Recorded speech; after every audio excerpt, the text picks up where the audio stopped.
8, You're watching The 7, Experience, Comic Culture and Sales. 5, Streaming live daily to 4, Facebook, YouTube, 3, Twitch, and Twitter. 2, 1. Hey everyone, you're watching the Geek Chat on The Experience. We've got a good show for you, but I was reading today's books and it left me wondering, why? Why is this book published? Wait until you find out which one I'm talking about.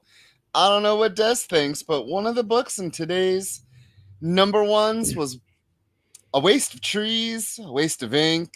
Ooh, it was bad. But here's a hint. What? It's all of them. No. Stay we tuned. got a great show for you, and we got a great giveaway for you as well. So, hit it.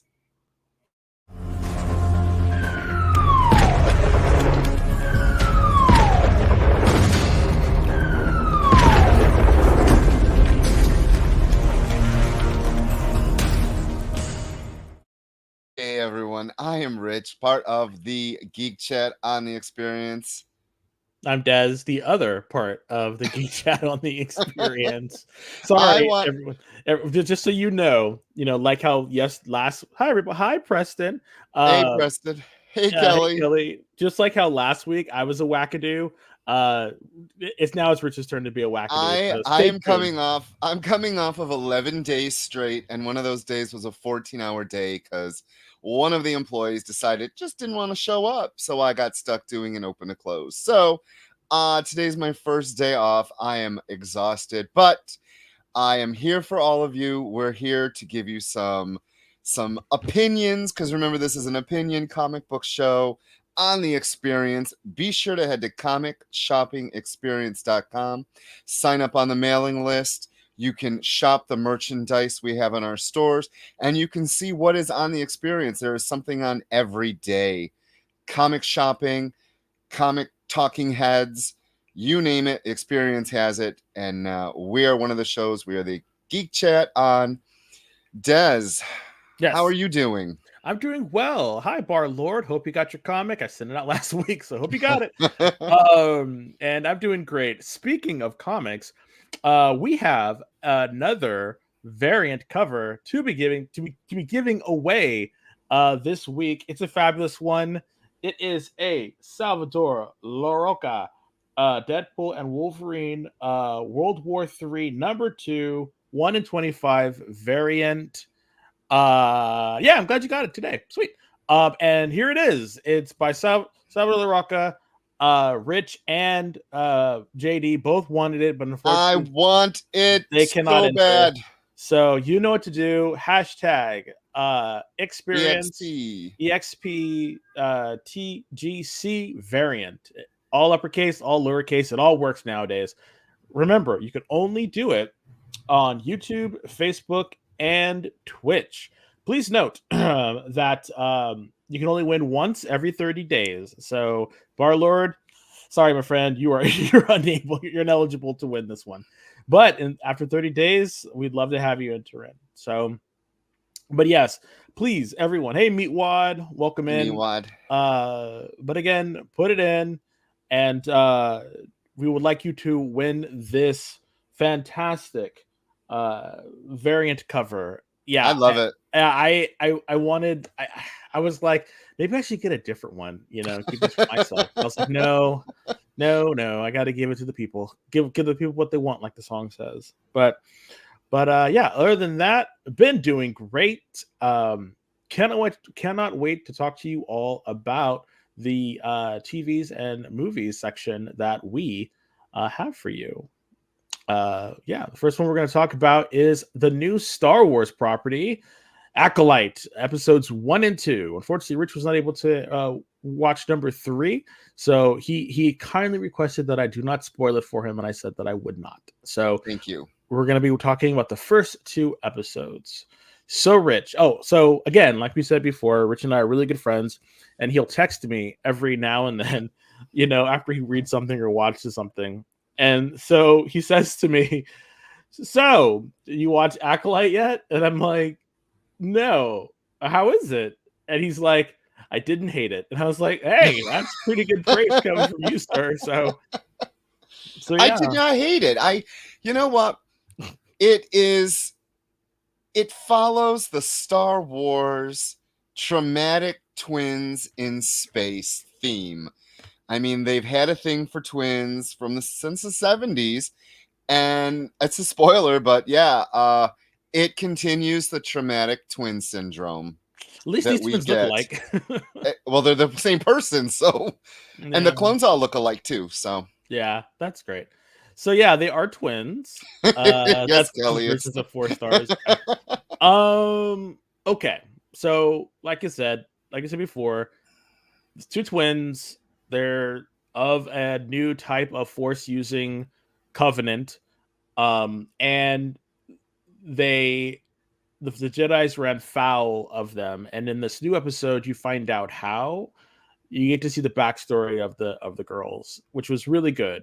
And I think a lot of people were I don't know. I think this is kind of polarizing only because I think people are just so used to having two factions fight for control of the Force. You have the Sith and you have the Jedi. And now they introduced a third sect and how they are not good or evil. They just use the Force a different way. And these two twins were part of that kind of covenant. And the Jedi decided that, hey, we know what's best for everybody. And so they kind of do their thing. And so it's that kind of story in which the Jedi's, you know, in their quote unquote infinite wisdom, just don't know what they're doing in some points. And then, but that's when you follow a faith blindly. That's kind of what happens, sometimes to some people. So that's the story that we're getting here. And I've been liking it so far, especially the twists and turns between the twins. Because while one twin was very much into like the Kool-Aid and the Jedi cult or the Force cult she was in, the other one was like, nah, I want to go out and see the world. And so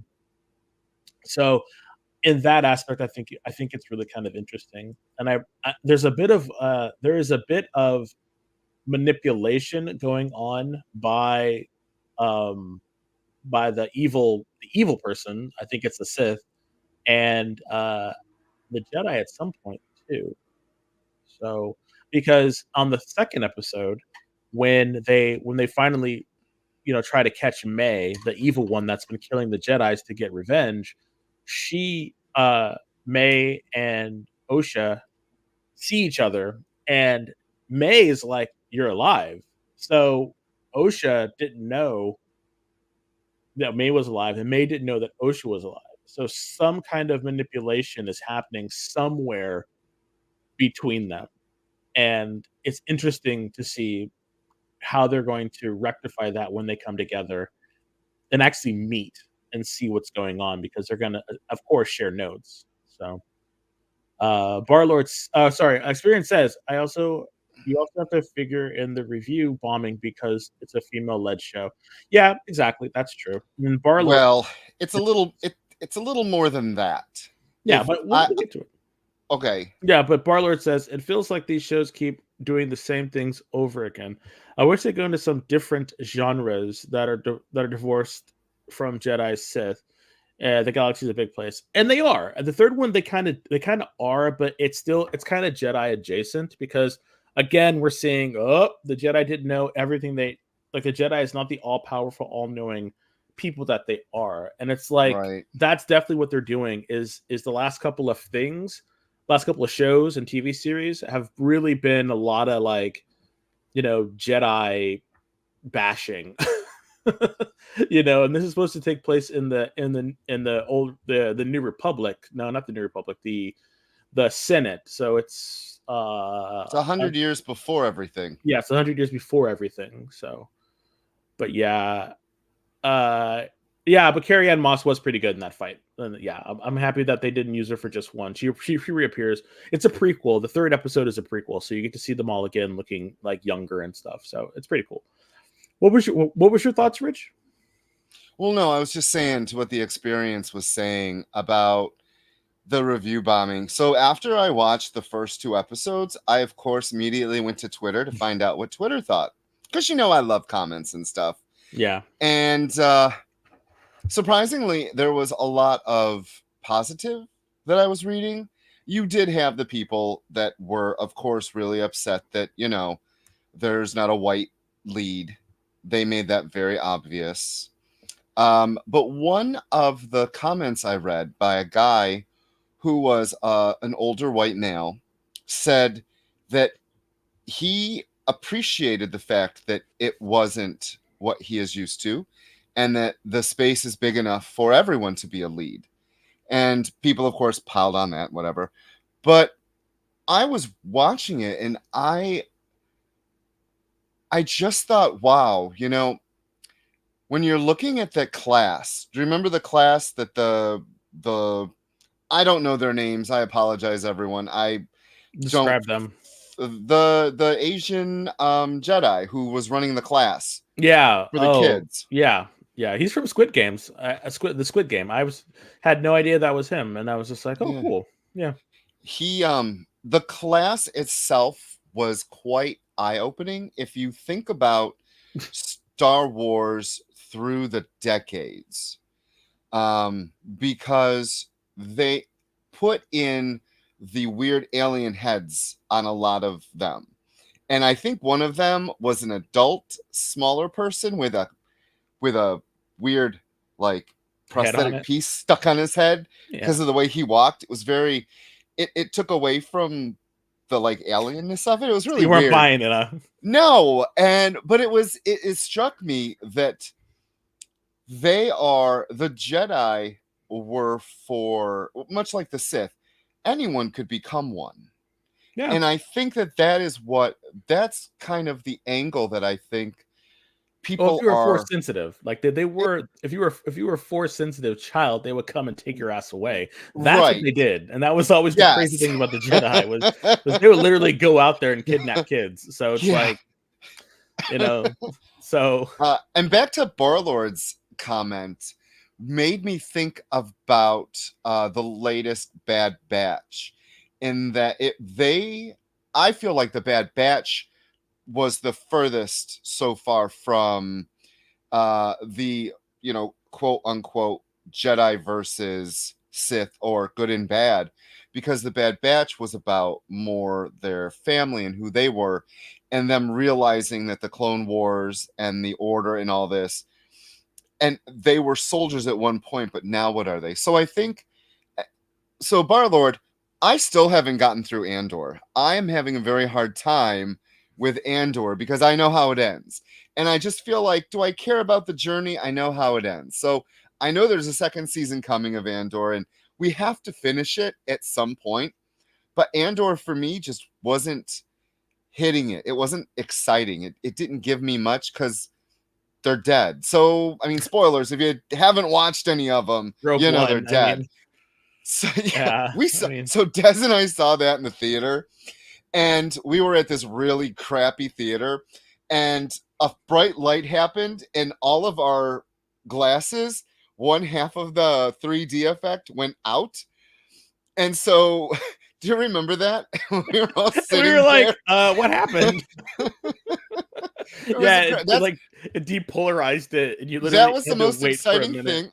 Yeah, that was the most exciting thing that happened during that movie, I feel, besides Darth Vader coming out. But anyhow, yes, I did not see Furiosa yet, and I don't know what happens to her. I'm not a Mad Max follower. Although I heard But Chris yes. Hemsworth was really good in that. Who? Chris Hemsworth. I heard it was very good in that. Oh, really? Oh, Yeah. Interesting. He's branching out. He's super crazy in it, I guess. Yeah. So my thing with the Alkalite is it's interesting to see a kind of a new story told, but it still is good and bad. And last night, Coog and I were talking about, he's a Trekkie and I'm a Wars, but you can see the difference. Star Trek really isn't about good versus evil. Star Wars is good versus evil, and every movie has played good versus evil. Yeah. Where Star Trek is more about the people and going a random group of individuals that are not alike, going world to world. Well, it's Wagon Train in space. That was the original concept for Star Trek, was Wagon Train in space. So yeah, I just feel like Star Wars. I have to agree with Barlord in that I want the best thing I think for me, when it comes to something other, were the animated. Oh my I forgot god. what they're called. The one was the Sith, and one was the The first Clone one was Wars? about the Jedi's. No, it was on Disney Plus, and it's the Tales of the Jedi's or Oh, whatever the it was. Visions? So, Visions, yeah. because it's it's showing you, Yeah. like, there was the Western one, and then a couple years ago uh a couple weeks ago we reviewed the one, and it was more of a Western Yeah. and a feudal, like Japan. Yeah. Like, I like when Star Wars goes and changes the genre up. I think that is kind of Yeah. exciting. And I'm glad that the Mandalorian and the Book of Boba Fett or Book of Fett were Hey, were Lorena. were good, and people liked that, because it shows that you can branch out and you do not have to always have it be about the Jedi. Like, you can have other characters and other stories within that universe and still have it be fun and interesting, especially in the TV and movie genres, or TV and Right. movies, because, like, I think the Jedi are so and the Sith are so they're so famous that people are really scared to get too far away from that, because they're worried that it won't be quote unquote Star Wars anymore. And I And think that's, they need to not worry about that. They need to just yeah. create new stories. And like Barlord said, on Star Trek, they weren't baddie, they weren't villains, they were antagonists. And you can sell an action figure of, Darth Vader or any of the random bad guys that have come up, but Trek was not Yeah. character specific. Yeah. So, and thank you, Experience. Yeah, Yeah. it was Tales of the Jedi. Tales of the Empire just came out, which was great. Cool. I have to watch that. Hey, Lorena. They were good. They were good. They were good. But I just Um, feel like this new show has legs. We'll see where it goes. It's probably 8 episodes, and that's it. it's 8 episodes, and then we'll see what happens after that. I'm more interested in hearing about where the girls came from, because I think that's a very interesting thing, because there's got to be different Force users out there besides just Jedi and Sith, Yeah. and the fact that they're kind of made, like, they gave a lot of information. I wish you'd watch the third one, because they give a lot of information in that one about how the Jedi conduct themselves, and it's very telling, and how the guy, what's his name, the kind of the Jedi Knight, who is the black guy with the Yord. Killmonger. Yeah, Yord. with the Killmonger. I was like, okay, because he's like super indoctrinated into the Jedi teachings, and he's like, we have to do this, we have to do that. So I think he's the one that's gonna be like, maybe there is gray areas, stuff like that. I think um dismantling the idea of the Jedi is always fun, and I like it when they do that, because it kind of adds more flavor to it. But it's fine to go out and do other things that are not so Jedi centric. That's why I'm talking about the whole Jedi, not Jedi, like, hate speech, or talking about Jedis and hating them and stuff like that. But it's fun to talk about how bad the Jedi are. But yeah, Something fun? What? The girl who is the in the, like, the white with the orange and the thing sticking out, that is X-23 from Logan. I did not know that I did not know that either. Good for her. Yep. Yeah, I really hope that she's able to. I really hope that she's able to be in Deadpool.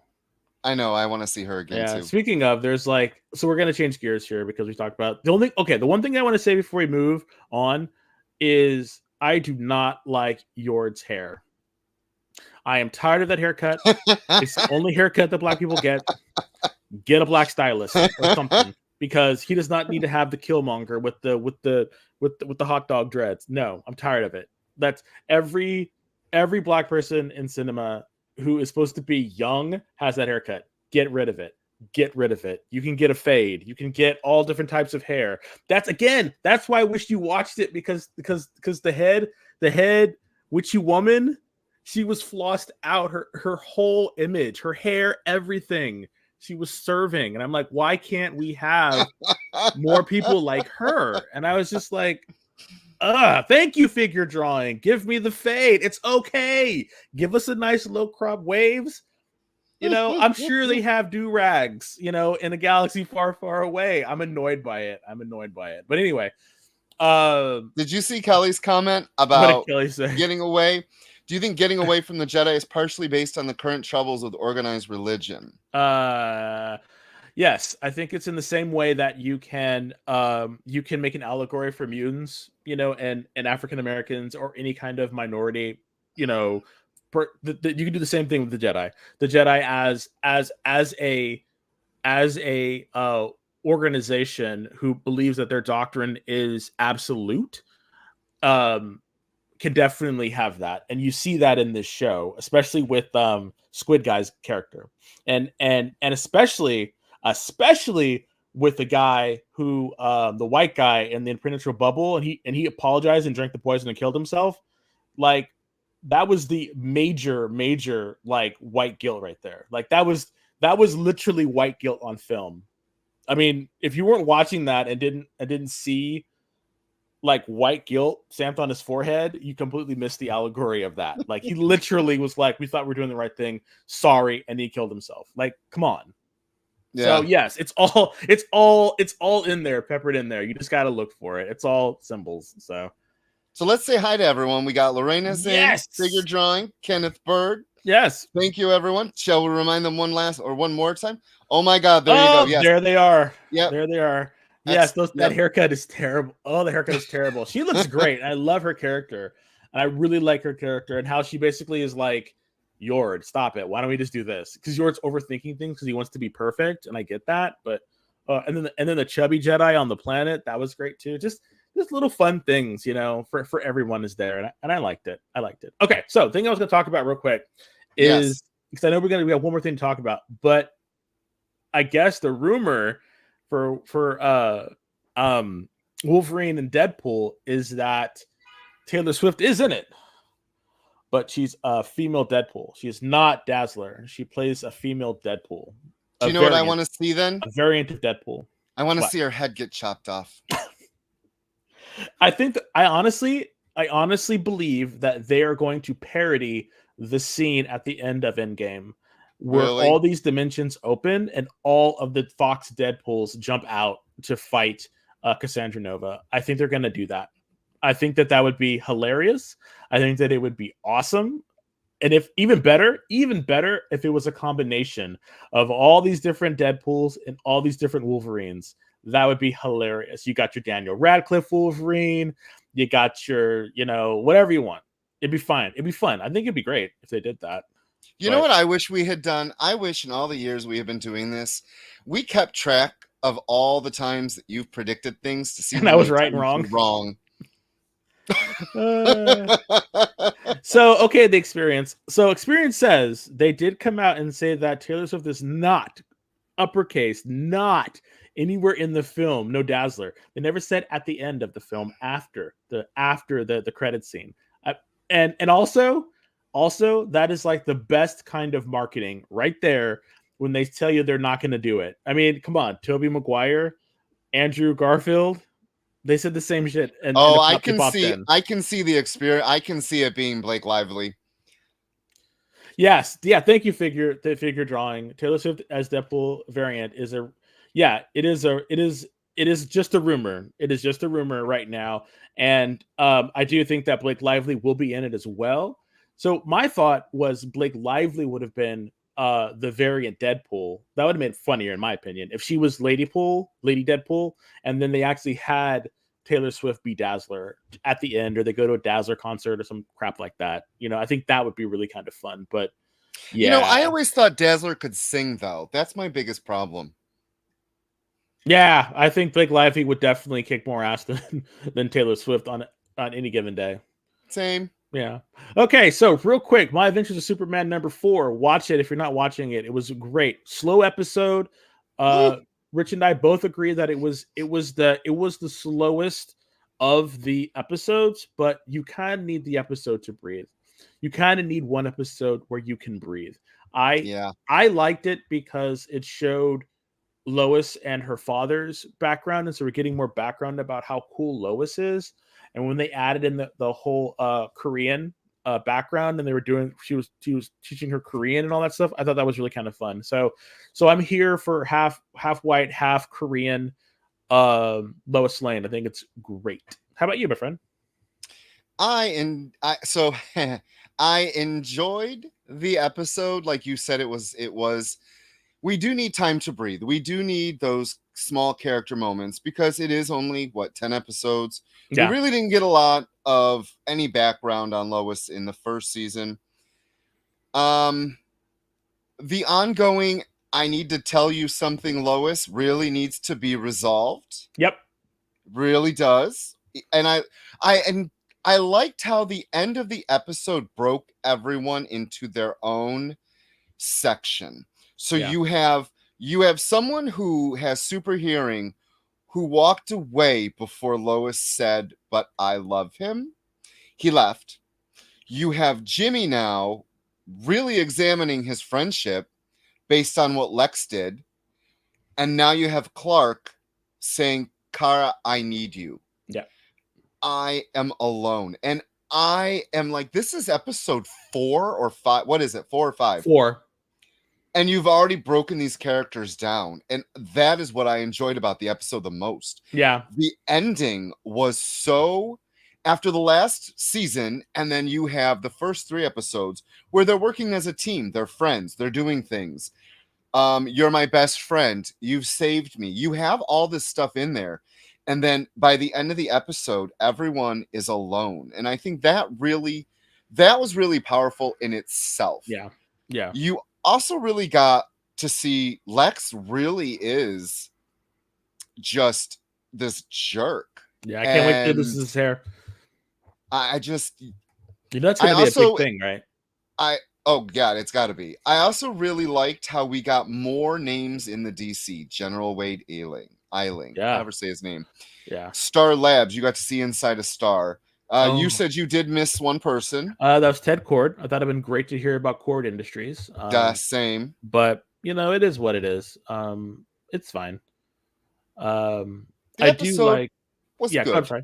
Yeah, I thought it was good. Yeah, it was a solid episode, but it definitely was. It was definitely the slowest, and that's fine. I do want to see what General Lane is going to do. I want to see where he's going or what's happening with that. I really wanted to see what's his angle and why he's leaving. Like, I really hope that he comes back with someone. Maybe it's someone that they alluded to in the an agency that they alluded to in the comic book. That would be kind of fun to tie the two together, to make people say, hey, you might want to read this because now it's directly related to stuff that's going on in the TV show. Right. I am of the ilk that I don't think Kara will survive till the end of the episode, to the end of the season. I think he's going to meet her, and then I think she might be at the end, but sometime in the 3rd season, I do think that she will be leaving. And I don't know if it's to Kandor. I don't know if it's to be trapped in the Phantom Zone. I don't know what, but I do think that something's going to happen to her. My hope, and again, this is me pontificating, my hope is that she goes into the 30th century and we finally get a proper representation of the Legion of Superheroes. But that's now way far. What that we could do a half an episode on what you consider the real Legion, because the classic in the past one. you want classic. I want the classic one. No, don't get me wrong, I love the DNA run, but if you're gonna have them on TV, I would rather folks see the classic original version than the DNA run. Although my DNA run is my favorite, so that's mine. But you know what time it is. It's time for our first break. If you've been holding it, now's the time to go, but don't take forever. And we will see you in a few minutes. Bye. See you later. Join the party. Head over to our link tree to find all the links for everywhere the experience is all the time.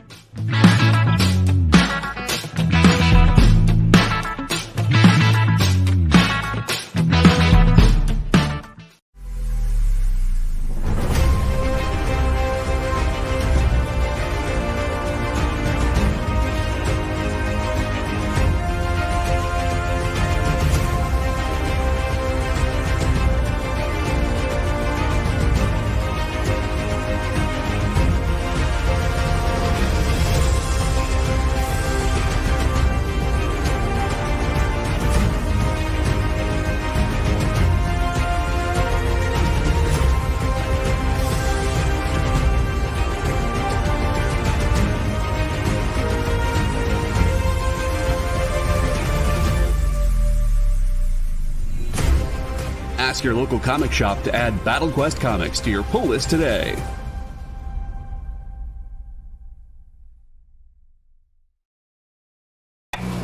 Some comic live streams seem like they're just throwing everything at the wall. Hey, you want this unknown comic? Here, how about this boring one? Found this one in a rain gutter. Give me some money for it. I know this looks like a rotting sandwich, but I swear it's a comic. Pay me! But with Comic Collectibles, we know you don't just want comics, you want the right comics. You want rare variant and incentive covers, vintage books in pristine condition at prices you won't find anywhere else, and truly unique hand-drawn cover sketches by some of the most amazing artists in the business. Join Rex and his rotating cast of co-hosts live from Dynamite Entertainment headquarters for a carefully curated roster of comics that you'll only find here at Comic Collectibles. Every Monday at 6 and Wednesday at 7 Eastern Time. Part of the experience.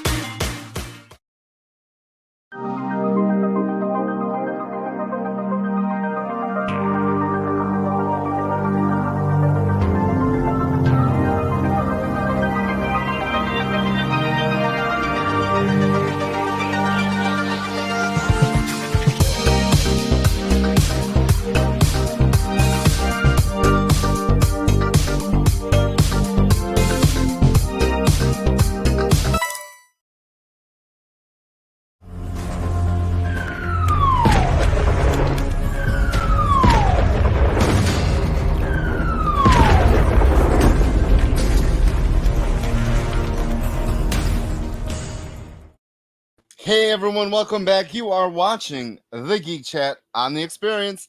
I'm Rich. I'm Dez. And yes, it is capital at TGC. But however, we found out last week that everything can be lowercase. EXP, TGC variant, everything can be lowercase. It doesn't really matter. The system is it has evolved, so watch out.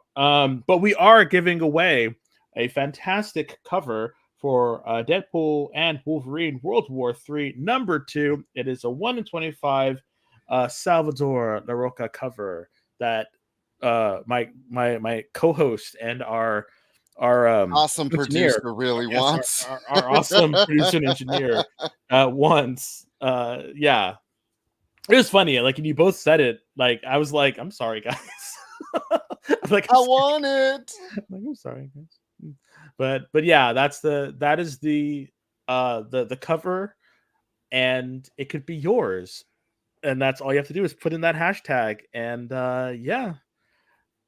Oh, and thank you, Kenneth, for reminding everyone if you've won in the past, and I still have 2 that are unclaimed, and so I'm trying to find a time when I can put them back, put the 2 that weren't claimed, and we can put those up to give them away. So please ask. And yes, Jay, that is a really good cover. It's really nice. I think it's very dynamic, and I think whoever wins it should have a lot of fun. And yeah, I love his art.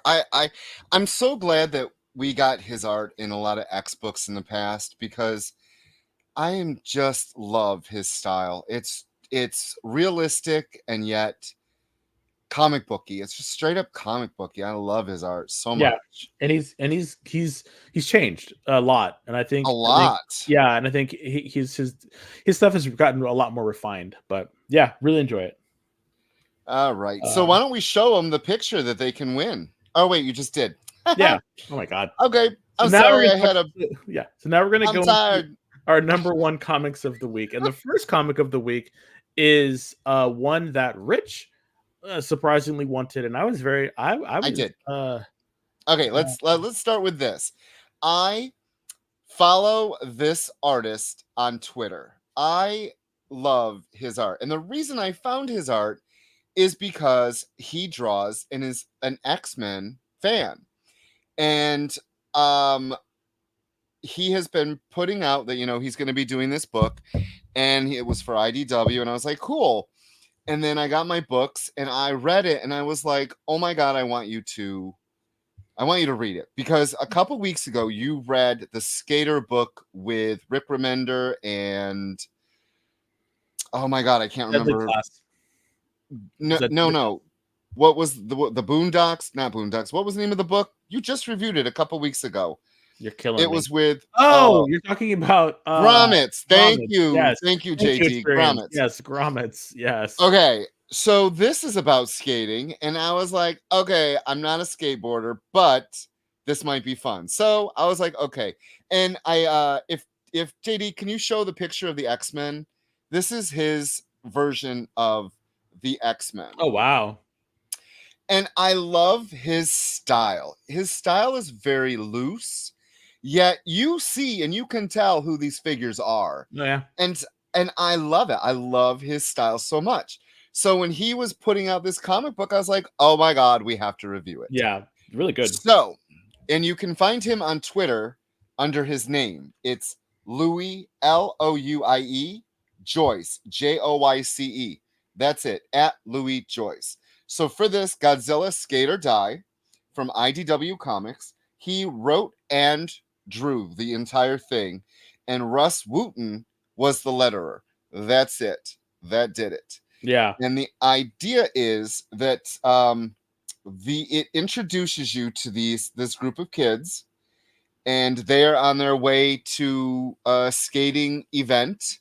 Mhm. And on the way, their bus is stopped because something is attacking, and you find out it's Godzilla, and it's this other monster. And I really enjoyed this book.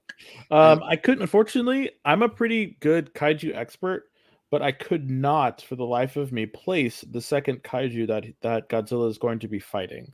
So if I'm able to find it out, I'll let you know. But for whatever reason, I could not identify it, which is fine because there's tons of different kaiju that don't show up in movies, but some of the kaiju do have their own specific fan clubs. It's pretty crazy, actually. But I actually enjoyed it as well. And at first I was kind of like, it reminded me a lot of I can't remember his name. It's another artist that I really enjoy. I'll find it later for you. But yeah, it has this very, it's like classic Jim Mahfood style. And I was like, before he got really experimental. I'm talking about old Girl Scouts that he did, and it was I had that really sort of like urban classic feel. That's really fun. This is urban and classic, but you know what I'm talking about. It had a lot of like graffiti almost to it, and the Yes. colors are so dynamic. And I think the colors are really what makes everything pop so strongly. And even though the story is sort of pedestrian, it's these kids, who are on a skate park in Australia, no less. Which I thought was really kind of cool in Australia because you never really see Godzilla anywhere but around Japan or Asian countries. But the fact that he was in Australia was fantastic, and I thought it was a one shot, so I had no idea that it was multiples.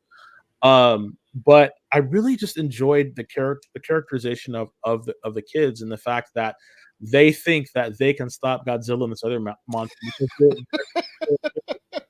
they found that, or the government or whatever tracking the satellites means they're going to meet right at their favorite skate park, or the park that they're the coin toss crew, and so that's where they're going to fight, is right and destroy their skate park, and they want to go and save the skate park. And I'm like, that is such a pure thing. You're really, there was danger for like concrete, but hey, it means a lot to you. And through the course of the course, oh, there it is. Looked it up. It says Varion is the other kaiju. Cool. Thank you, Jaber. Thank you, Jay.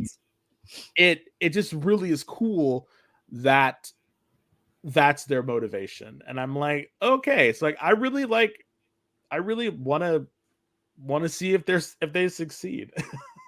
You know what I liked about it is I like that you meet the characters early on, and there's little almost who's who entries for them. And I loved that it's their nickname, their real name, and then little facts about them, so that you are introduced to these characters as they go on this road trip. I don't know. If you like skateboards, if you're into Australia, if you like Godzilla, like kaiju, yeah, I would say pick this up because it was just a fun book. Now, if you are into traditional art, you might not enjoy this as much, But for me, I really loved, my favorite panel is this tiny little panel, and it's this old man getting on the bus. Yeah. And like his glasses are all wonky. And there's a great like 2-page spread of Godzilla underwater. So like he's going underwater, and yet you see the, what are they Dorsal called? fins. The fit. Yeah, you see all that in the back, and then it's beautiful. It's just beautiful to look at. I love it. All right, figure So, drawing. You say, figure drawing. yeah, figure drawing says, on a related note, have you heard or seen Kaiju number 8? It's on Crunchyroll, I think. I do recommend it. So, funny story. I actually read Kaiju number 8. I read it. I have a subscription to Shonen Jump. It's such a great subscription. Seriously, $2.99 for all the manga you can read is bananas. They have tons of free manga on there. So I read it on there, and it is fantastic. Such a great manga. It's about a world that is, attacked by manga. Attacked by kaiju. And there's a guy who is like, has the power of a kaiju within him, a smaller kaiju, and he fights alongside with this unit to fight the other kaiju. And of course, it's it's manga, so you have the antagonist, you have the rival, you have everything in there, and it's great. It's really great. So you should check it out.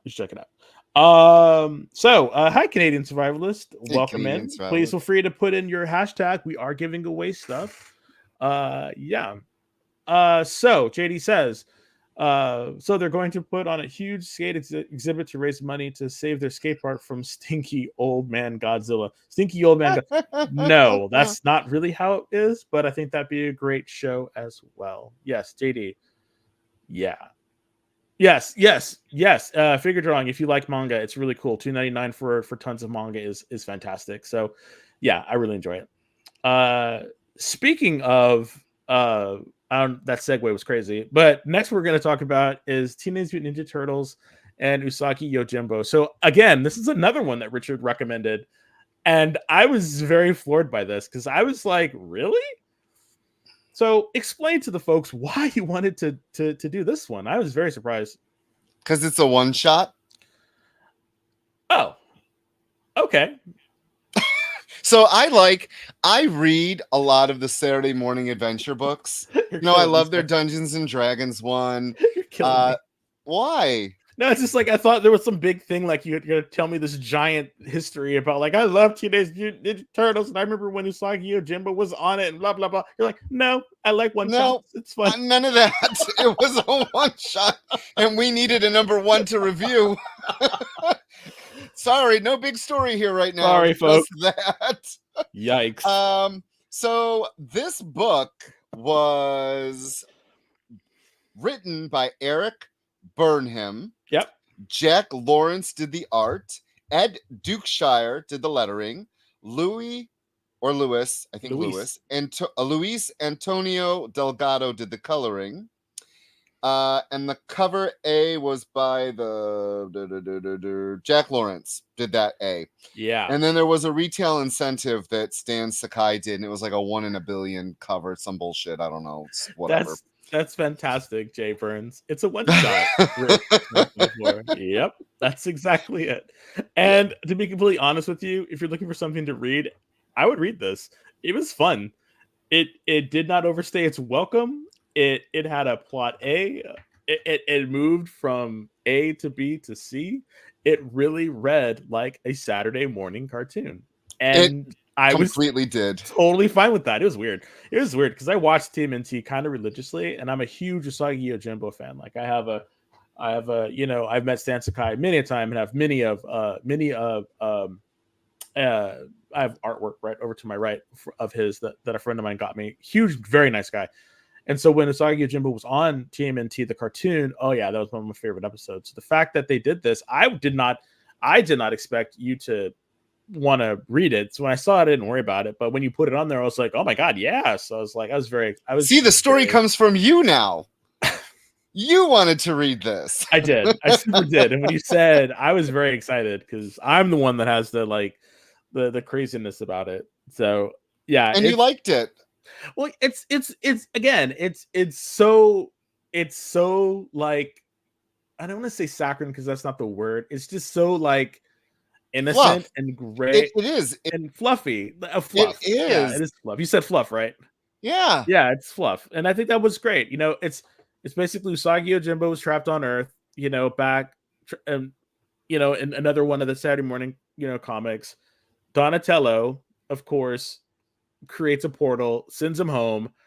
They go home, and then there's, you know, a bat alien similar to a bat alien that is in their dimension and the TMNT's dimension. So Donatello, being the smart guy, realizes that the technology is pretty much the same, and he devises a way to defeat the guy, save the day. And they gave him a little communicator so that way, if they ever want to come back and hang out, they can. You know, The end. totally 30-minute wrap up. The best thing about this, no commercials for toys I did not need to buy. So fantastic. Hey, Roger. Fantastic. Hi, Roger. Welcome in. So yeah. I have one complaint. So my biggest complaint is you can give this is an all ages book, by the way. Oh, yeah. All you ages. can give this to any child. And I think that is one of the best things about this book. I thought that was your complaint. I was like, damn, Richard. No, my complaint is that it was a $6 book.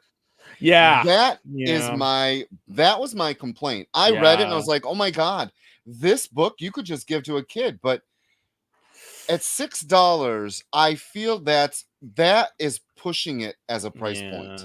Yeah. That's my one negative about this. There is no reason this book had to be $6. Yeah. $3.99.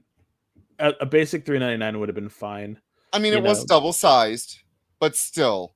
Oh, if it's double sized, I could even say like $4.99. Yeah, I could $5, but that just but it doesn't read like a $6 book. That really was. I read it, I enjoyed it. It was fun. It was lighthearted. It's cost prohibitive. It's cost prohibitive to get in the hands of children. I think that's the problem. Yes. Yeah, I didn't really think about that. That's a really good point. You know, if you're really wanting to get more kids in, parents are most likely, in my opinion, parents are looking for more bang for their buck regarding entertainment for their child. So if you're going to charge something like that, I'm glad it was double sided. I thought it felt thicker, so I knew it was like more. But yeah, But that being said, if you love the Turtles, if you love Usagi, I would say pick this up. I agree with you, Barlord. You know, that was one of the things about the giant size, stuff. You know, Barlord says there's no worse feeling than when you don't feel like you got what you paid for. Exactly, and that's what a lot of the Marvel giant size books were like. You know, it's like, but yeah, I'm glad Roger Filming. I'm glad that you're getting back into them. The TMNT, they have so much stuff going on right now that for me, I feel it's kind of hard to break into. So I'm going to a couple of cons this summer, and so I'm thinking about if I can find the old or the newer books collected. I might have to pick them up as well. So yeah, and in a couple weeks we will be reviewing the brand new TMNT #1 written by Jason Aaron. So look forward to that. So the last book in this segment, remember we got one more segment. We'll take our break out. We'll take another commercial break after this one. Is Batman Gotham Gaslight, The Kryptonian Age. That's the original one, Gotham by Gaslight. That's the original cover that this Elseworld is based on. Please tell me I sent you the other cover, because that's the original cover for Gotham by Gaslight. So I hope I sent you the real cover. Oh, you didn't. I didn't? Oh, I thought I did. Oh, I'm so sorry. Oh, I gave you the wrong one. I apologize. But that's the original. Well, here. Yeah. That's Gotham by Gaslight, The Kryptonian Age. I apologize.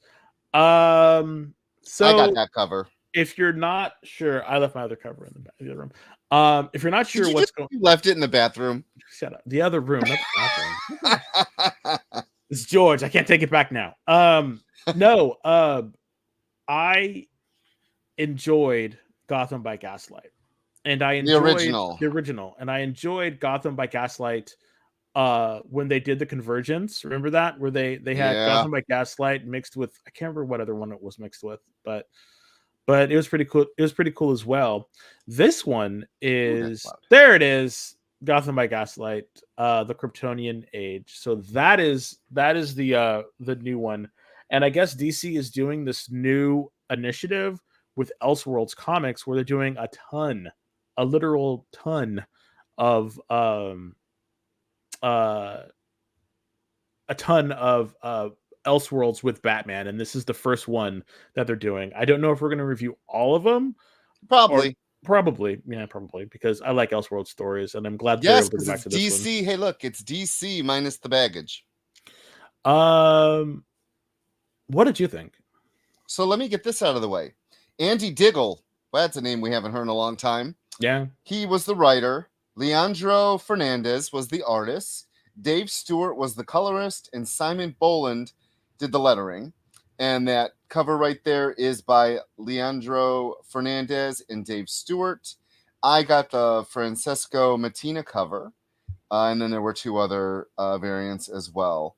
so I guess Barlord is saying one of the guys on the Comic Pals actually got the fax edition of the original because it was next to this on the shelf. It looks like another variant. Yeah, it does. It looks like it. That's why I was kind of like, oh my god, did I send in the wrong one? I think I did. Oh, sorry. But yeah. Okay, Rich, back to you. What'd you think? You go first. Me? Yeah.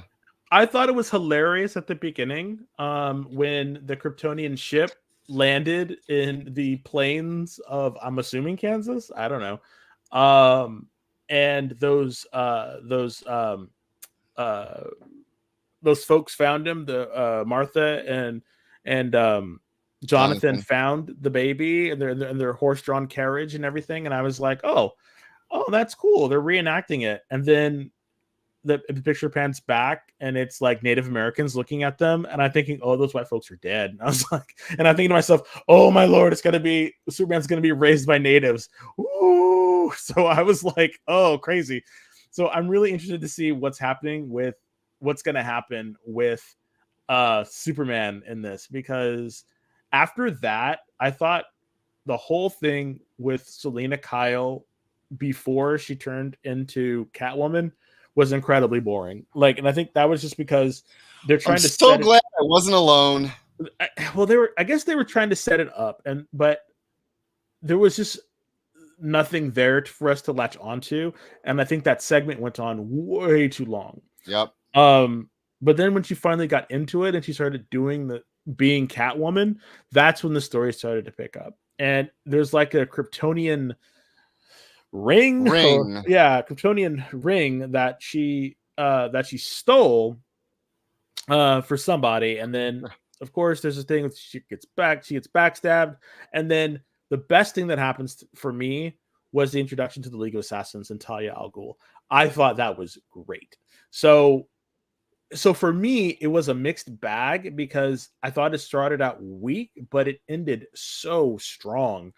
Because I love retellings of the League of Assassins. Number one, I think Assassins are cool, and how it changed from Catwoman to Batman and then to Talia al Ghul, and you only get Superman at the beginning. So I was like, at some point we're gonna have to have more of Superman, because they wouldn't call it just the Kryptonian Age if we don't see more of Superman. So by that I was kind of taken aback, because it seemed like this was more just a straight Batman book than a Superman book. So I don't know how they're gonna put Superman in to it. And to be completely honest, I'm kind of like okay with it. Like I was like, all right, I might be in for the count with this one. I don't know. What were your thoughts, Rich? Art wise, I thought it was a mixed bag as well. I thought in some spots it was gorgeous, just gorgeous. And in other spots, I thought it was lacking, very much lacking. And I hope the artist wasn't chosen to emulate Mike Mignola. I think he was. Because it did not work for me. Oh, no, not at all. At all. It really didn't. I think any artist really would have fit the book if they weren't going for that same look. Yeah. Because Mike Mignola is in a class of his own when it comes to art. Have a good night, Kenneth. Have a Thank great you for night, coming in. Kenneth. Thank you for coming in. The story, I have to agree with you. I was reading it and I was into those first couple pages. And then we get introduced to this woman going through the streets of the alleys of Gotham and giving money and telling them to go. And I thought, oh, we're going back to, I don't know if you were reading Catwoman when Holly was in it. Oh, You know, yeah. Holly was, and they did the things with the women, and it was the sex Dr. workers Leslie and all that. Thompson's. Oh, yeah. And I That- thought, Yeah. what the hell? And then she gets into the club, and that big woman is like treating her horrible and telling her round man to step up to her. And the party was boring. And then, okay, Holly shows up, and oh, the tears were nice. Where the hell is this book going? Yeah, it's like it doesn't scream a Superman book. And when you call something the Kryptonian Age, you expect Kryptonians. Well, you expect a little more than a retelling of a story that was told 30 years, well, 20 years, maybe, whenever. Yeah, because he's lit, because there have been Elseworld stories in which Clark Kent was in the Old West, you know, right, and raised by natives. So this is not new ground. So I don't know. I probably Coog is going to be buying these. He really liked the old Gotham by Gaslight. As did I. I don't know if I'm going to be as interested in this Elseworlds Tales going on, because the number one did not wow me. And I'm sorry, I got to disagree with you. Introducing Talia and the League of Assassins, I just did not care. Really? Oh my god. No, I thought I didn't. didn't. Was she the one that wanted the ring? Like, my focus was on who wanted that ring. Yeah. That was literally I have one more question for you. Who wanted this ring? And then the arrow through the neck. And I was like, well, okay, here we go. I don't know. The book was too many ideas, too much in a number one, no direction really of any of the storylines. For me, I did not enjoy this book at all. I'm glad you did. And I really hope by issue number 3, you're like, dang, you really need to read these, because we'll have them. And if you tell me, hey, it got great, then I'll read it. But as of right now, I cannot say to recommend this book. I can't. So no worries. No, yeah, that's what we're here for. So okay, and on that note, we're gonna head into our last short break. So stay tuned, and we'll see you in a few. Be right back.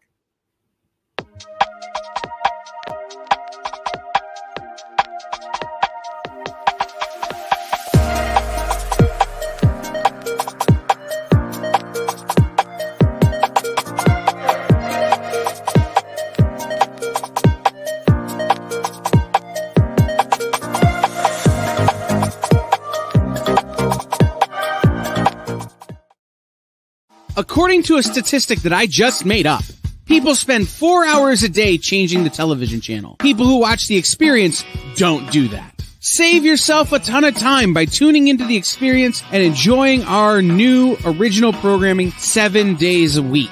And then tell your friends. Think about the money they could save on batteries in the remote alone just by tuning into The Experience. Find out more by scanning the QR code below.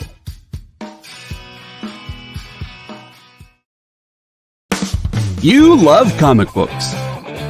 You collect comic books. But even if you own a rare, expensive issue, it's still a copy. How would you like to own a piece of comic book history? The actual art pages the comics were made from? Oh no, you say. That's too expensive. Regular people can't afford that stuff. Can they? Nick Ferrucci says yes. Join the founder of Dynamite Entertainment for the original art experience on YouTube, Twitch, or Facebook. Incredible art at almost unbelievable prices. Does he have some high-dollar pieces for the high rollers? Sure, but Nick always makes sure to find amazing pieces priced for the fledgling collector. You can collect original comic art. The original art experience. Fridays at 7 p.m. Eastern. Part of the experience.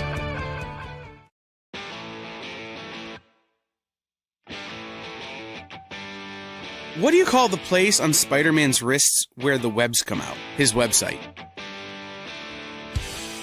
I hate myself for writing that joke, but you'd make me feel so much better if you just visited our website.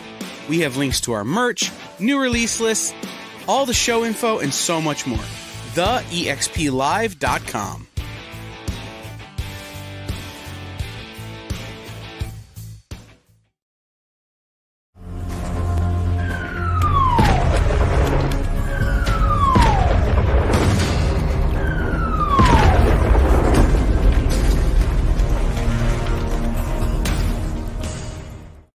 Hey everyone, welcome back. You are watching the Geek Chat on The Experience. I'm Rich. I'm Dez.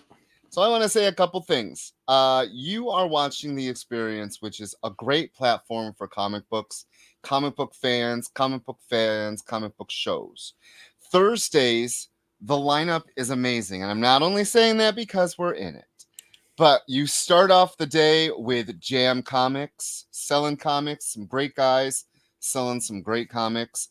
And then you have the Dan Wickline show.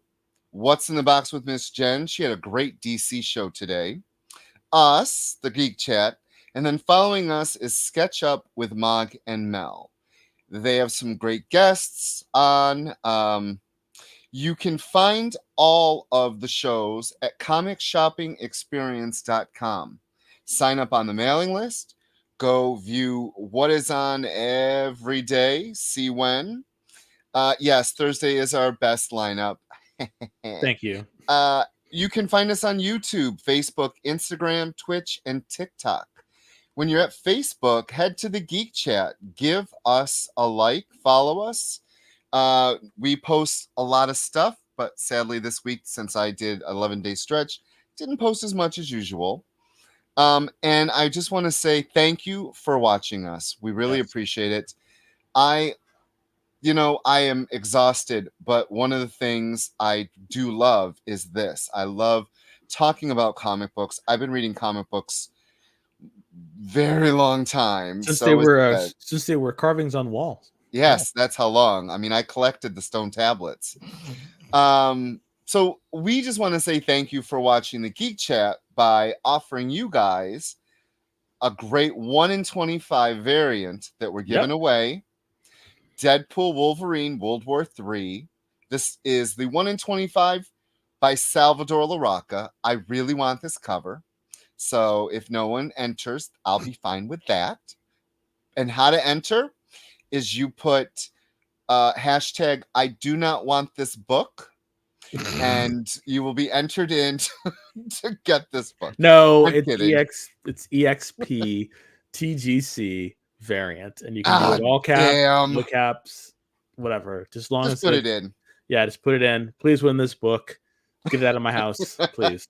And the second thing I want to say is, Kelly, back to Gotham by Gaslight. Yes, the whole thing was set up. It wasn't just a slow setup. They set up like 5 different plot lines in a 20-page book. They kind of did. It was too much setup for me. About it. Yeah, there was like freaking setup. Yeah, it really was. So, I mean, enter at your own risk. I mean, and again, the weird thing about this stuff is we know this is going to be a collected edition. So I always think to myself, would this be better as a trade? Can I wait for a trade, or should I? Do I need to get this all in one? And maybe that's what you just need to do for this one because of the start, and you just need to keep that train rolling. It's funny because at the end they're on a train. So, yeah. Hey, I do not want Rich to wrong. Thank you, my friend. Thank you. You get points. So, all righty. On to our final 3 books of the night, and they are Make Mine Marvel. So, the first one we're going to start off with is Scarlet Witch #1. Did we just have a #1? Okay, this is the third bleeping #1 for Scarlet bleeping Witch in less than a year. They have relaunched it. Then they relaunched it Scarlet Witch and Quicksilver because of the Wizard. And now we have Scarlet Witch #1. No. They did the Scarlet Witch and Quicksilver as a celebration. So it's still a #1. Last year when I was at New York City Comic Con, I met Steve Orlando, and he told me basically what's happening is Marvel wanted to relaunch it to celebrate their 50th 50th or 60th year of Scarlet Witch and Quicksilver, though a lot of their plans to do that, I guess, fell through or something. I'm assuming because that's the reason why they relaunched it. And it was only supposed to be a limited series, and then they were going to relaunch it again as Scarlet Witch #1. So I think it was celebrate that and to get more eyes on her. So Well, yes, because I think that was definitely a marketing push to do it that. is. We all know Marvel loves its #1s. They will relaunch anything because a #1 will sell more than a number 88. That is true.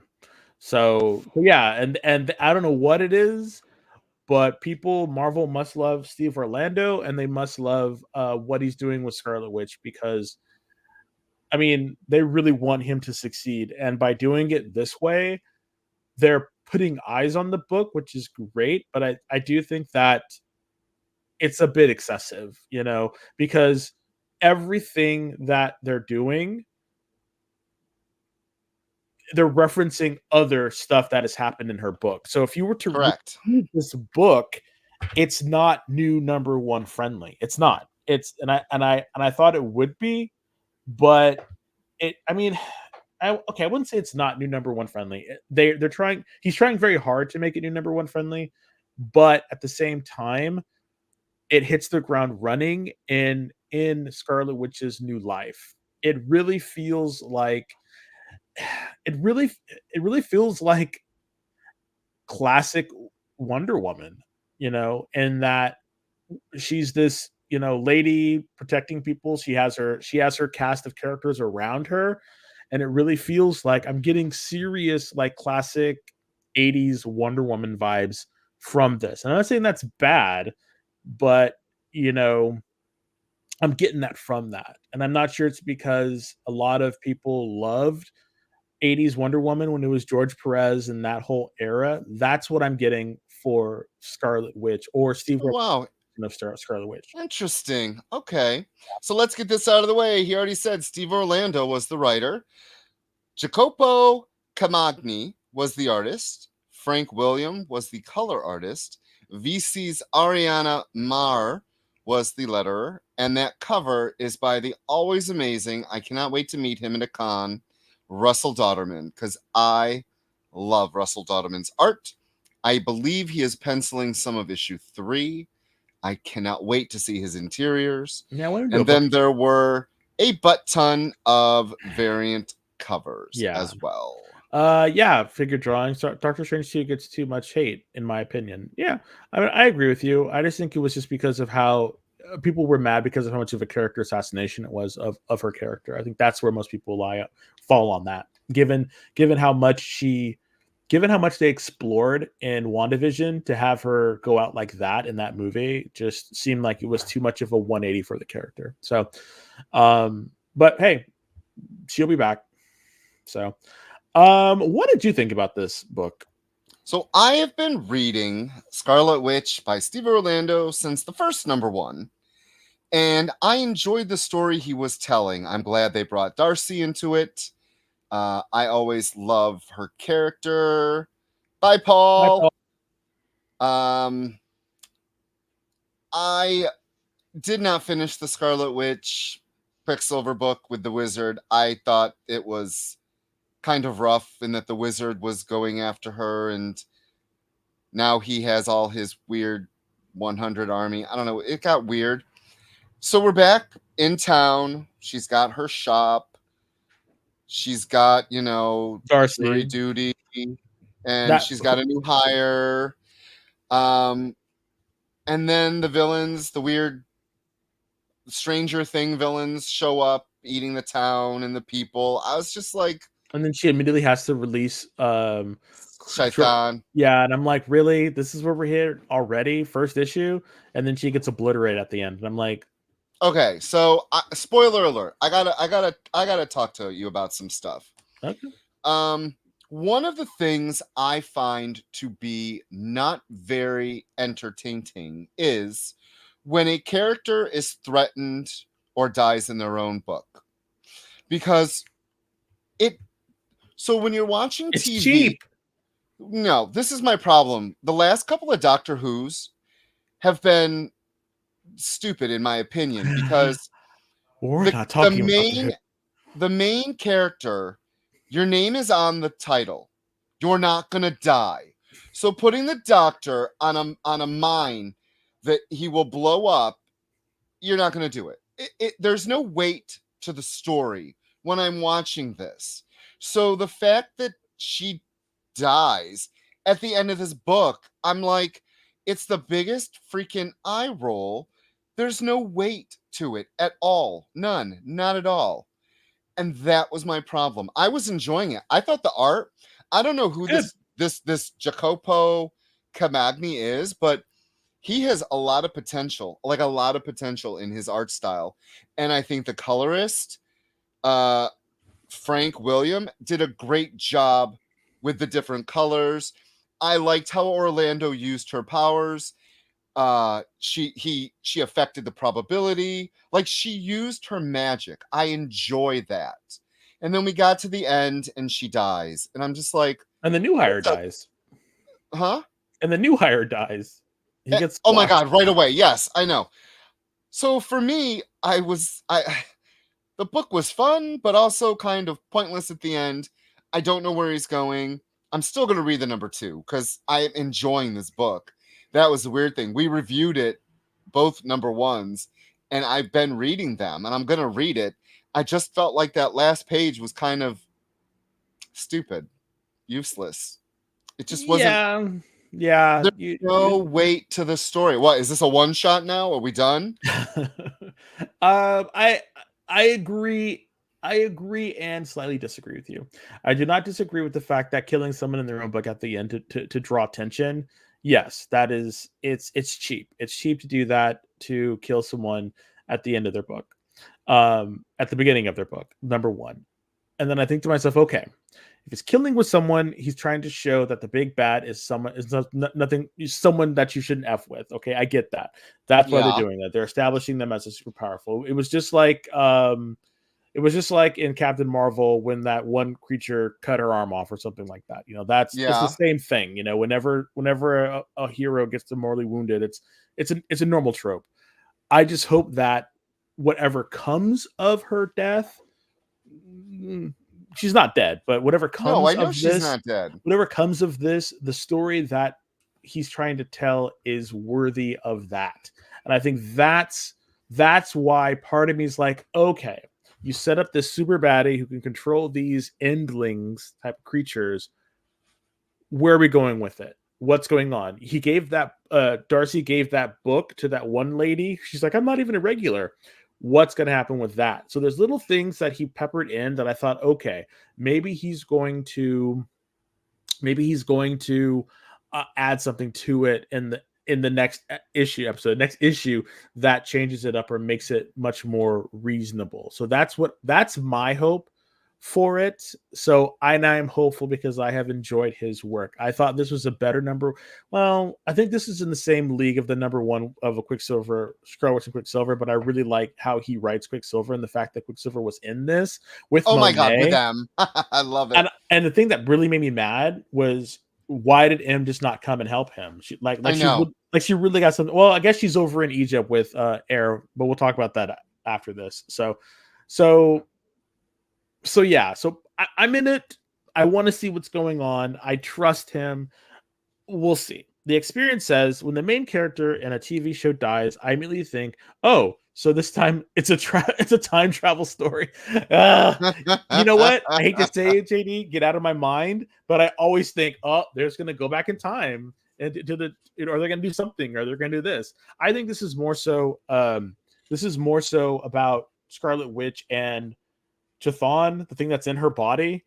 I think it's more so the two of them are going to do something, because that little tea they were having at the beginning, I think that was very telling. So I think it's going to be the two of them doing something in another world or something in order to fight her way back. And so we're going to learn a little bit more about the two of their relationship as Darcy and the people of the city try to defend their homes. I think that's kind of what we're going to get.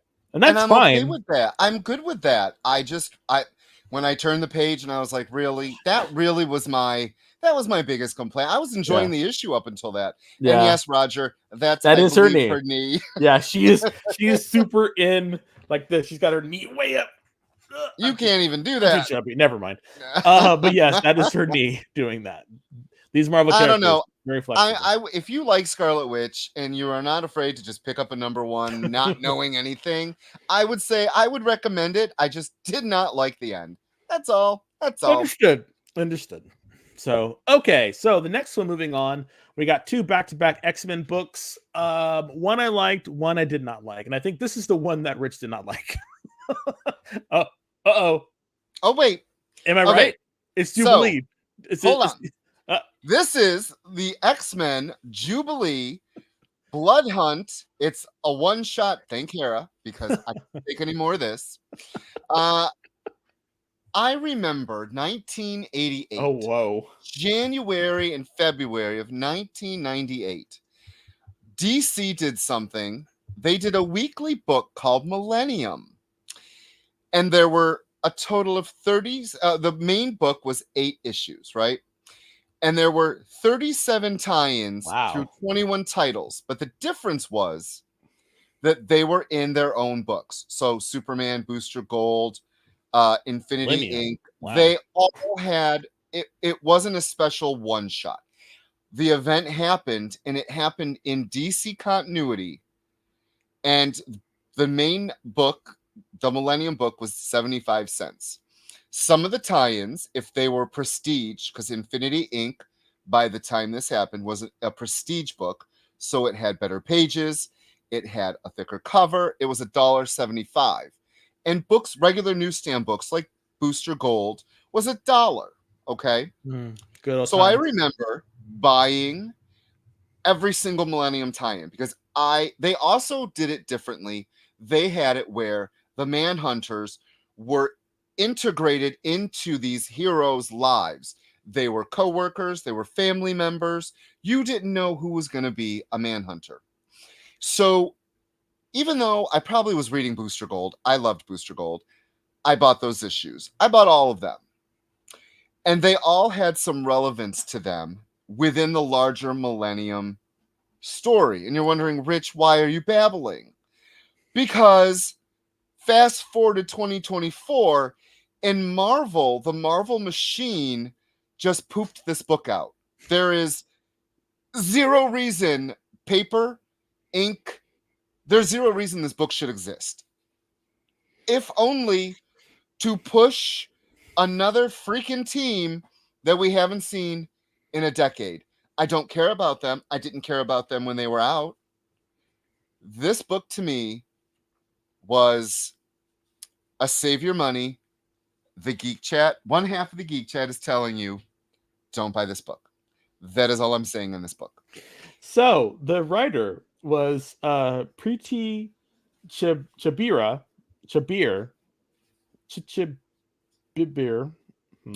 Penciler was Indin Balam. Inker was Isabetta de Amico. Colorist was Jim Campbell. And letter was VC's Ariana Mayer. She's getting some work. Good for her. She is. Okay. So while I agree with Rich about save your money with this one, and if it is included in a larger collected edition format, definitely. I didn't think it was that bad. I thought the artwork in some instances was okay. And the story of Jubilee talking with the group of vampires called the Forgiven, who were, I mean, I always feel bad for throwaway characters, comic book characters like this, because they could have been really cool in the story, but because they were kind of shoehorned into this, I don't know if this was an introduction to see maybe they're going to give them their own book. I doubt it. I hope not. Because they were all vampire based people, but I really like some of their designs, but some of them were super generic, and I kind of like some of the other designs, but overall this one shot seemed like a pilot episode. Okay. Did you watch Martin at all? The Martin Show? Okay. Well, whatever they do, this was like a backdoor pilot. Oh you yeah, know? no, I know about backdoor Yeah, pilots. this was like a backdoor pilot for possibly something going on with vampires adjacent to what was going on. And Still doesn't mean I'm going to care. Exactly. And the story itself about the Jubilee trying to save this one girl who was being attacked, I was like, okay. And then the Forgotten came in, and then I thought, well, who is this? And I guess that's okay. It's like, who is this girl that Jubilee needs to stop? Because she's like on her way for somewhere, and she's like, I'm gonna stop and help this girl. And I'm thinking, weren't you on your way somewhere to help some people? But now you're gonna help this? Okay, whatever, you're a superhero, that's what you do. But I don't know. Maybe I should just try to stop justifying this book, because even though I liked the some of the art and I thought those characters were cool, over and all, I don't think it was worth the money that was spent. So yeah, I think you're right, JD. Cha-cha-cha-cha-ching. So if you want to read it, more power to you. But I can, in good faith, say that this is a I'm book very worth... scared, because we're going to be reviewing both the Psylocke one and the Wolverine one, and I hope they're better than this. I really do. And the sad thing about it is, like, she was actually a vampire, so I could see her having a lot more, but even her internal dialogue about what was going on didn't really seem to, make me care even more about it. Nope. And I got to be honest, I hated that they turned her into a vampire. I hated everything about it. The stories were boring. The fact that she had to wear a crystal around her neck, I thought was stupid. The fact she got a baby out of it was stupid. Where's that baby? Shogo? Who knows? I'm sorry I yelled, but I just thought about that. Where was that baby? Oh, and I love how they have motorcycles at behind stuff that she blew up her own motorcycle. So I'm gonna take this motorcycle. Okay. Yeah, it was... No. Okay, so let's move on to something I did like. Heir of Apocalypse. X-Men Heir of Apocalypse number 1. We finally get to see what happens to the mutants in Arakko. So basically the mutants that were on Arakko, which were the Arakko mutants from X-Men of Swords, or X of Swords, they're living on Mars now. So you have two different sections. You have the Mars Arakko people living in there. Then you have the ones on Earth, and then you have the ones in the White Room. So there's 3 different mutant areas you can go to, I guess, if you're looking for a place to travel. Go to Arakko. It's beautiful in the summer. I don't know. Yeah. The baby has ceased to exist for lack of interest. Yeah, pretty much. It's true. So the writer of this was Steve Fox, who has been writing the X books off and on now for the last 3 or 4 years. Yeah. Penciler was Netho Diaz. Inker was J.P. Mayer. The color artist was Alex Sinclair. And I can't wait to meet him in a con. The letter was VC's Clayton Cowles, because I want to meet them all. I want to meet them all. I really do. I want to collect them like Pokemon. We have been reviewing comic books for a good long time, like decade, maybe. It's been a decade, yes. And we love VCs.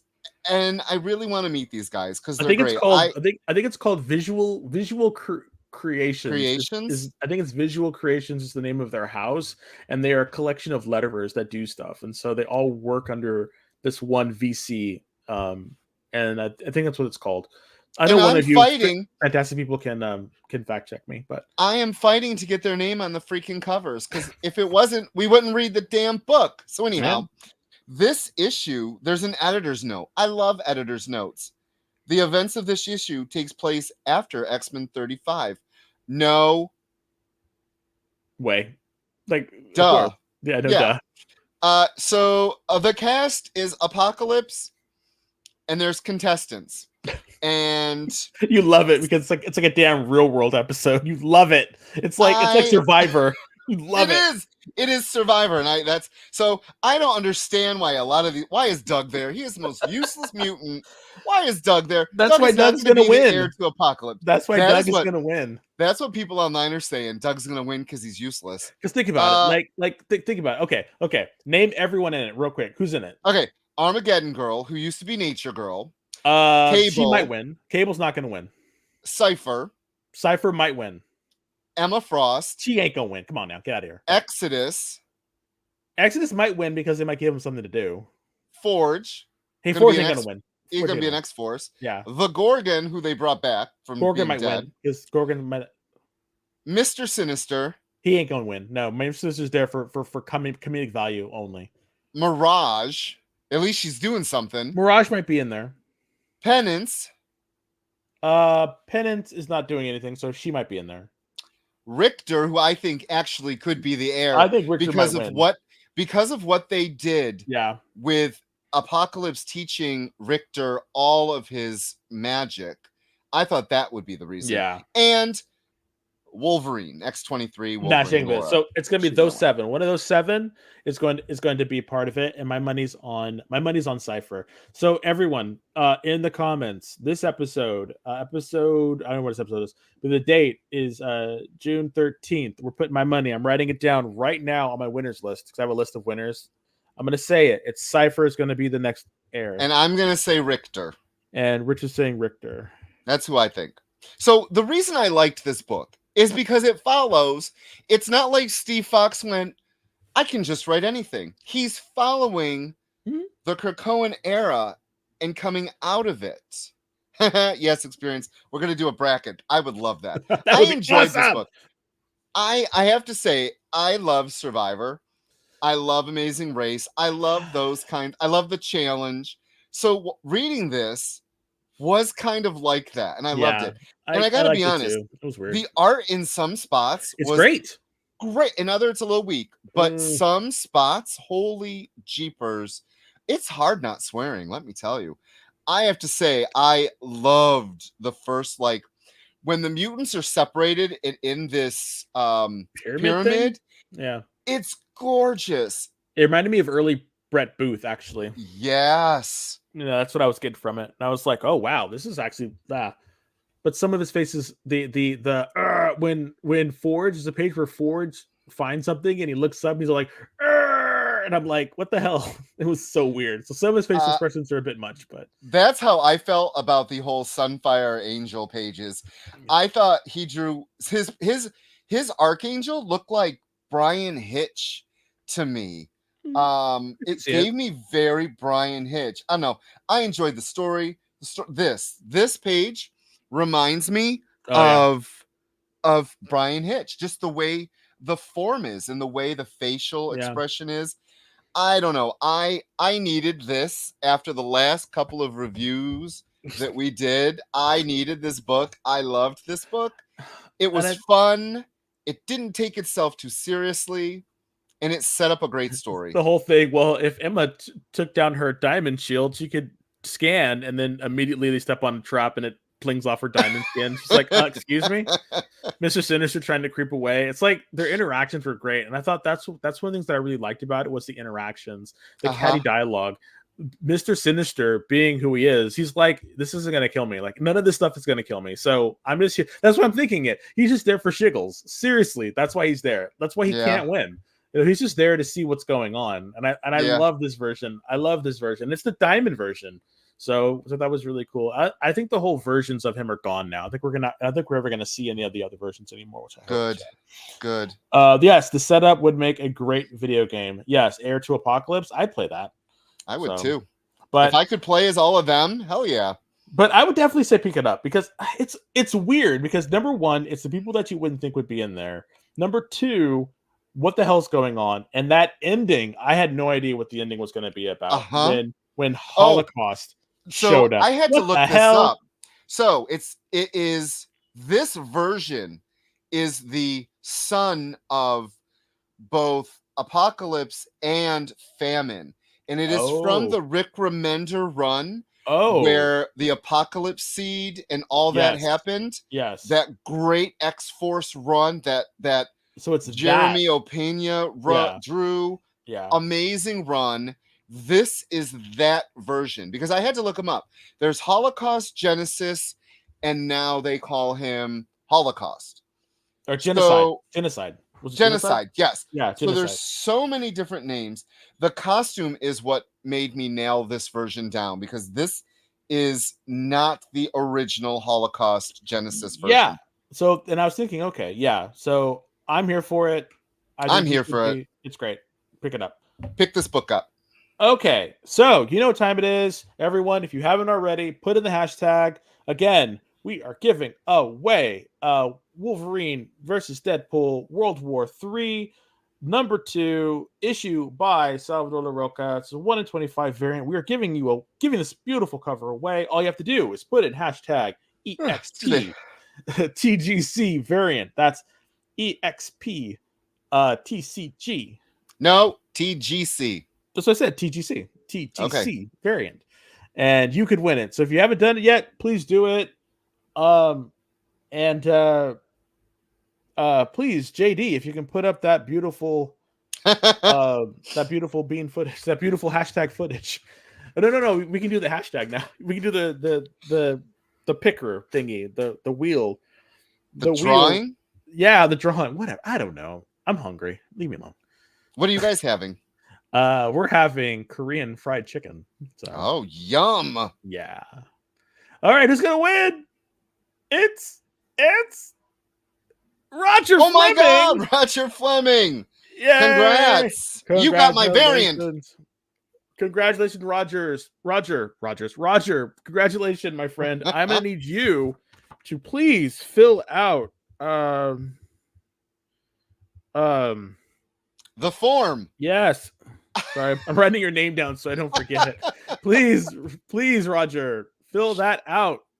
Please fill that out, Roger. Yeah, I was not. Wow, that's interesting.